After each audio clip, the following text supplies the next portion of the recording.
मंडळी, अद्भुत, अविश्वसनीय, अकल्पित अशा कुठल्याही एका शब्दानं वर्णन करता येणार नाही असा कौल बिहारच्या जनतेनं दिला।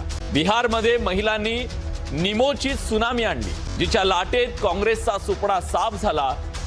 गेल्या निवडणुकीत सगळ्यात मोठा असलेला लालूंचा पक्ष तिसऱ्या नंबरवर फेकला गेला। निवडणुकीतला एक्स फॅक्टर वाटणारा पहिल्यांदाच निवडणुकीच्या रिंगणात उतरलेला प्रशांत किशोर यांचा पक्ष शून्यावर बाज। अनेक छोटे पक्ष तर पालापाचोळ्यासारखे उडून गेले। ज्यांना पलटूराम म्हटलं गेलं, ज्यांनी 9 वेळा मुख्यमंत्री पद भूषवलं, त्या नितीश कुमारांचा करिश्मा पुन्हा दिसला। पण बिहारच्या निवडणुकीचा परिणाम हा फक्त बिहार पुरता मर्यादित नाहीये।